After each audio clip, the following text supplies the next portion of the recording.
Kalau yang realistis dan tidak munafik itu garis kemiskinannya yang didefine oleh Bank Dunia, Refli. Oke, berapa? $3,2 per orang per hari. Oke, itu kalau pakai standar itu berapa persen orang miskin Indonesia?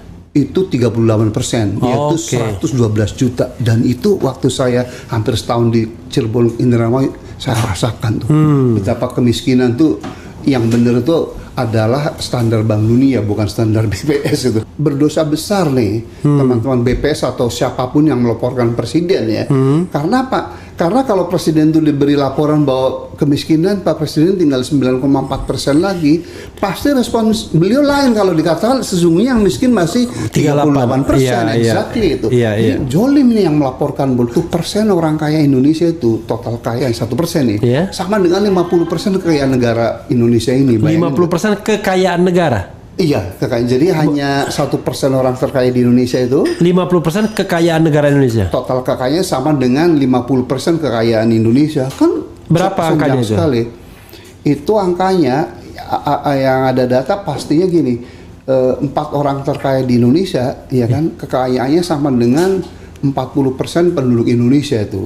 Ya, itu ada data itu ya. Jadi dan dilihat dari koefisien Gini pun kita masih 0,4 sekian kan.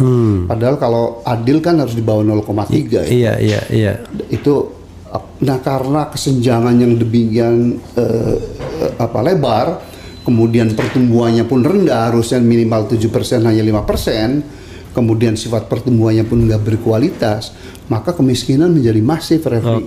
Kalau menurut BPS tahun 2023 data terakhir ya, yang miskin kita kan katanya sudah 9,4% saja atau sekitar 26,5 juta orang, Refli. Tapi garis kemiskinannya setelah saya lihat, rendah sekali. Jadi garis kemiskinan versi BPS kan hanya 580.000 per orang per bulan. Kalau Refli dan para pemirsa podcast yang baik ini lihat definisi garis kemiskinan adalah sejumlah uang yang cukup bagi seorang Indonesia untuk membeli 5 kebutuhan dasar, itu pangan, sandang, rumah, kesehatan dan pendidikan. Ini untuk makannya sebulan. Saya tanya kalau ngajar di Uncen lah, di Syakwala lah, di seluruh Indonesia, saya tanya kalian cukup nggak sekali makan 3.500? Hampir nggak ada yang bilang, atau semua nggak ada yang bilang cukup, Pak Rohmin gitu. Katakanlah cukup berarti sehari kan 3 kali makan, 10.500, katakanlah 10.000 lah, berarti sebulan perlu 300.000. Kalau gitu untuk 4 kebutuhan dasar lainnya itu sandang, rumah, kesehatan dan pendidikan hanya 280.000, which is tidak cukup gitu. Jadi kalau yang realistis dan tidak munafik itu garis kemiskinannya yang didefine oleh Bank Dunia, Refli. Berapa? $3,2 per orang per hari. Itu kalau pakai standar itu berapa persen orang miskin Indonesia? Itu 38%, yaitu 112 juta. Dan itu waktu saya hampir setahun di Cirebon Indramayu, saya rasakan tuh betapa kemiskinan tuh yang benar itu adalah standar Bank Dunia, bukan standar BPS itu. Kalau BPS berapa dolar? Hanya $1,25. Dan itu berapa persen kalau BPS? 9,4. Jauh sekali. Jauh memang. Jadi ini menurut saya berdosa besar nih teman-teman BPS atau siapapun yang melaporkan presiden ya. Karena apa? Karena kalau presiden itu diberi laporan bahwa kemiskinan, Pak Presiden tinggal 9,4% lagi, pasti respons beliau lain kalau dikatakan sesungguhnya yang miskin masih 38%. Exactly itu. Ini jolim nih yang melaporkan hanya cari muka. Emang presiden nggak paham? Ya harusnya paham. Harusnya sih. Sorry, 2017 saya pernah bersama Kiai Said Agil Siroja, kan dulu penasihat PBNU juga diundang Pak Presiden tuh, Refli, September 2017 bahwa Presiden, karena ini kan katanya podcast tahun partai dengan ngaling-ngaling kan, itu true story itu. September 2017, right? Dan alhamdulillah Pak Presiden didampingi oleh sahabat saya, Bapak Profesor Pratikno itu. Mensesnek. Pratikno itu siapa? Mensesnek. Dan beliau memberi jalan karena merah ke saya karena waktu kami berdua datang di Said, Pak Presiden sama Mas Pratikno jemput kami di tangga itu tuh. 2017 masih agak normal pemerintahan. Terus si Mas Pratikno saya bilang Pak Presiden, Prof. Rohmin sahabat saya waktu saya rektor, minimal 4 kali saya undang beliau tuh untuk ngasih kuliah umum di UGM dan saya jemput sendiri di airport bener tuh. Kemudian sebelum kampus kita sarapan di Soto Ali gitu. Atas dasar itu jadi psychological barrier nggak ada kan. Singkat cerita Pak Jokowi waktu itu sebenarnya topik yang ditanyaan saya itu mengenai kebijakan Ibu Susi gitu ya. Tapi sebelum itu beliau tanya mengenai itu, Prof. Rahmin, saya tuh aneh ya sejak zaman Pak Harto kan kita sebenarnya suaranya jangan dikecilin, Prof. Sebenarnya kan kita ingin memberantas kemiskinan, ya, tapi kemiskinan kan masih tinggi gitu. Kalau menurut Prof, gimana pendekatannya?